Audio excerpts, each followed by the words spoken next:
freedom in general may be defined as the absence of obstacles to the realization of desires. War grows out of ordinary human nature. The fundamental cause of trouble in the world today is that the stupid is cocksure while the intelligent are full of doubt. If everything has a cause, then God must have a cause. It may just be the world as God. Human nature being what it is, people will insist upon getting some pleasure out of life. All the conditions of happiness are realized in the life of the man of science. The essence of the conception of righteousness, therefore, is to afford an outlet for sadism by cloaking cruelty as justice. Man is not a solitary animal, and so long as social life survives, self-realization cannot be the supreme principle of ethics. The world is full of magical things patiently waiting for our wits to grow sharper. I do not think there can be any defense for the view that knowledge is ever undesirable. The morality of work is the morality of slaves, and the modern world has no need of slavery. You may kill an artist or a thinker, but you cannot acquire his art or his thought. The modern man thinks that everything ought to be done for the sake of something else, and never for its own sake. Liberty demands self-government, but not the right to interfere with others. To abandon the struggle for private happiness, to expel all eagerness of temporary desire, to burn with passion for eternal things, this is emancipation, and this is the free man's worship.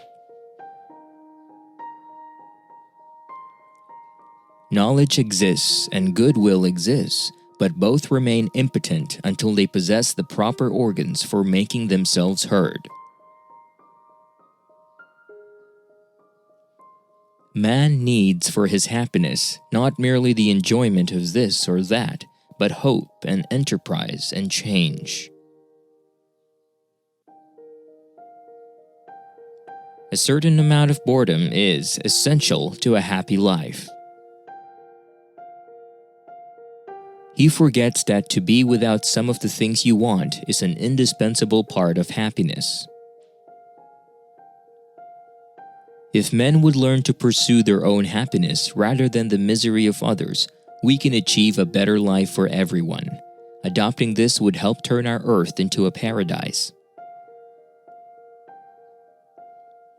As soon as we abandon our reason and are content to rely on authority, there is no end to our troubles. I want to say in all seriousness that a great deal of harm is being done in the modern world by belief in the virtuousness of work, and that the road to happiness and prosperity lies in an organized diminution of work. To the primitive mind, everything is either friendly or hostile, but experience has shown that friendliness and hostility are not the conceptions by which the world is to be understood. The megalomaniac differs from the narcissist by the fact that he wishes to be powerful rather than charming, and seeks to be feared rather than loved. To this type belong many lunatics and most of the great men of history. There is an element of the busybody in our conception of virtue. Unless a man makes himself a nuisance to a great many people, we do not think he can be an exceptionally good man. Happiness, as is evident, depends partly upon external circumstances and partly upon oneself. Very few people are able to discount the effect of circumstances upon their own characters. Envy is the basis of democracy. The habit of thinking in terms of comparison is a fatal one. There is much pleasure to be gained from useless knowledge. Men have physical needs and they have emotions. While physical needs are unsatisfied, they take first place, but when they are satisfied, emotions unconnected with them become important in deciding whether a man is to be happy or unhappy. I should wish to see a world in which education aimed at mental freedom rather than at imprisoning the minds of the young in a rigid armor of dogma calculated to protect them through life against the shafts of impartial evidence.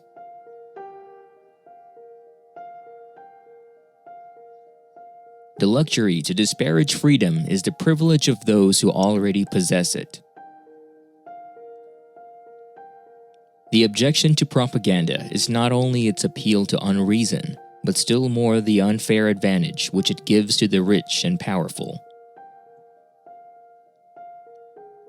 A philosopher who uses his professional competence for anything other except a disinterested search for truth is guilty of a kind of treachery. Science tells us what we can know, but what we can know is little, and if we forget how much we cannot know, we become insensitive to many things of very great importance.